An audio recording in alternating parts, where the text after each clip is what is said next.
E aí galera, estou aqui novamente, professor Ederson Rossi, trazendo algumas reflexões sobre ética e cidadania. Antes de começar essa aula, quero dizer que estou muito feliz com o resultado do nosso fórum da última aula sobre a Constituição de 1824. Vocês trouxeram reflexões importantíssimas para a compreensão do exercício da cidadania. Vocês perceberam alguns pontos lá que hoje seriam considerados totalmente imorais. Outras coisas importantes foram também observadas e o debate foi muito bacana.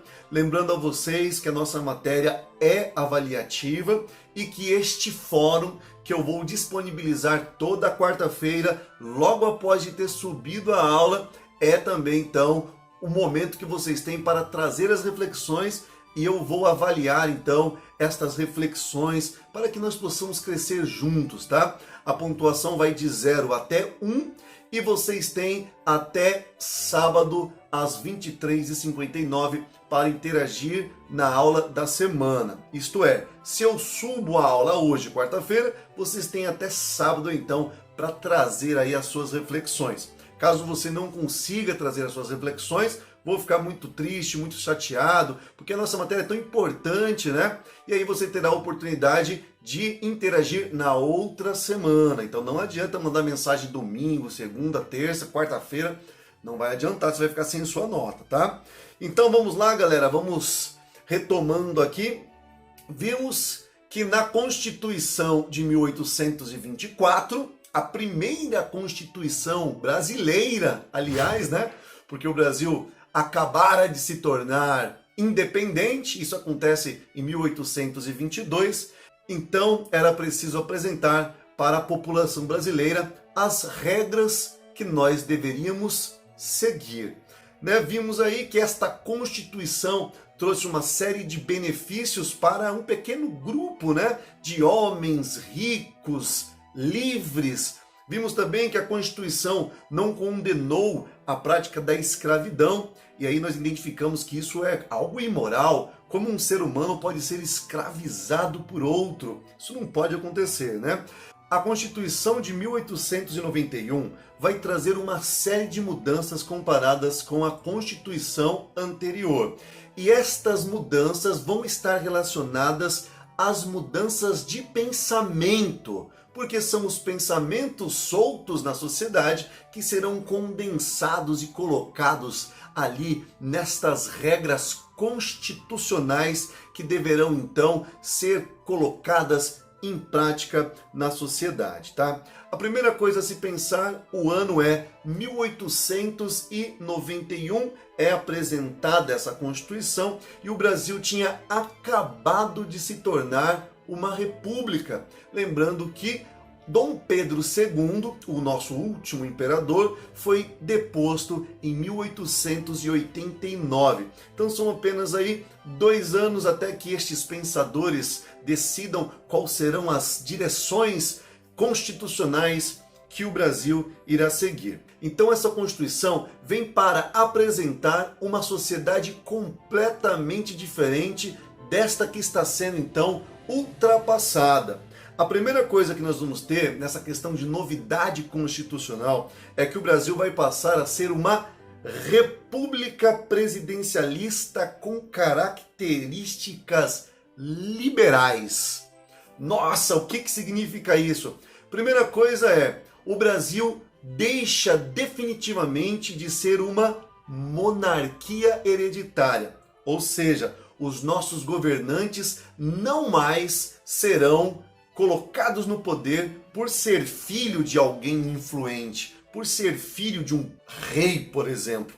Agora nós temos uma república, res pública, coisa pública, ou seja, a Constituição vem afirmando que o governo brasileiro existe para servir aos desejos da população.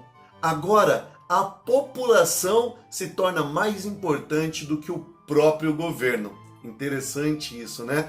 E ela é presidencialista e liberal. O que significa a questão de presidencialista? nós não teremos mais um monarca, um rei. Teremos agora presidentes que serão elegidos pelo voto popular. Além disso, nós vamos ter aí uma Constituição com características liberais.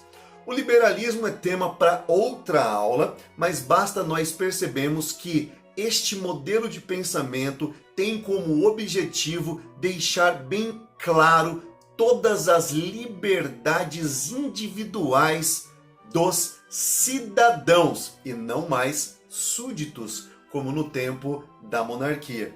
Esta Constituição, então, vem para enaltecer a individualidade, as liberdades, os direitos individuais de cada pessoa. Diferente da outra Constituição, né? Onde havia a presença de reis, onde havia a presença de privilégios, o liberalismo vem para dizer: todos somos iguais perante a lei. Agora não existe mais escravidão no Brasil. Aquelas pessoas que até então tinham suas vidas devastadas por este modelo perverso têm as suas liberdades garantidas pela Constituição. Parece muito bom.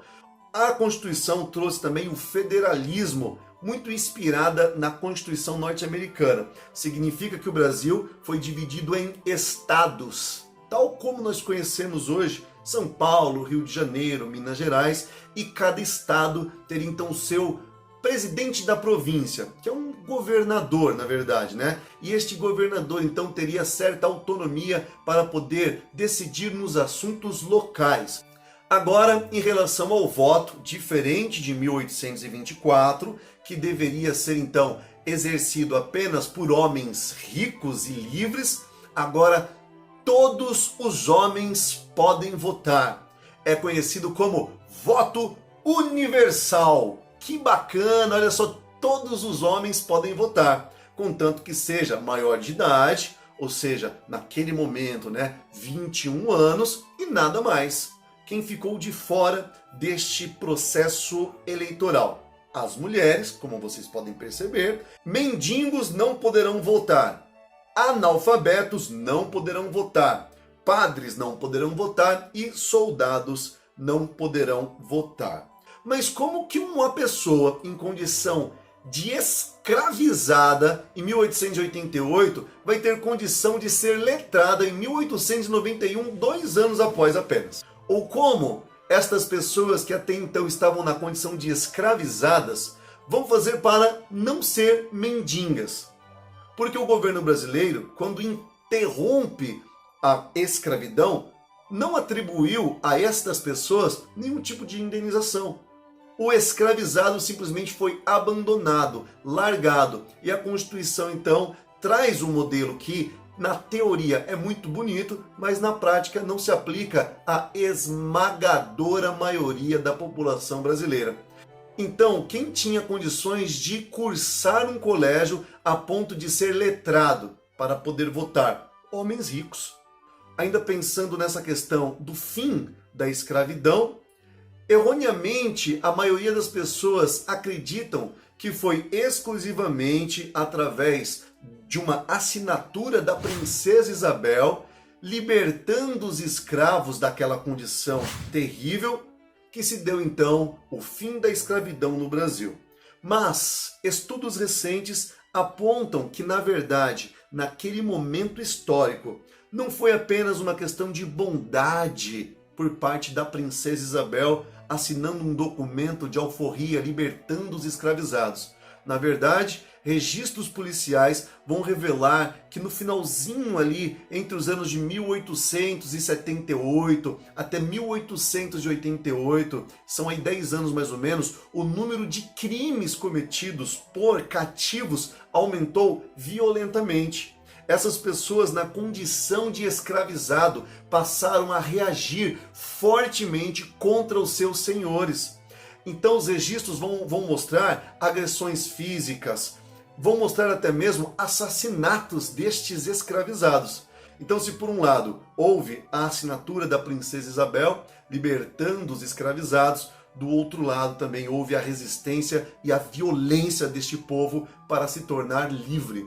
Outra questão interessante está aí relacionado a um ponto onde diz que todos os cidadãos são iguais perante a lei. Não existe mais diferença agora, e isso é um claro contraponto à antiga Constituição, que concedia direitos e privilégios de nascimento.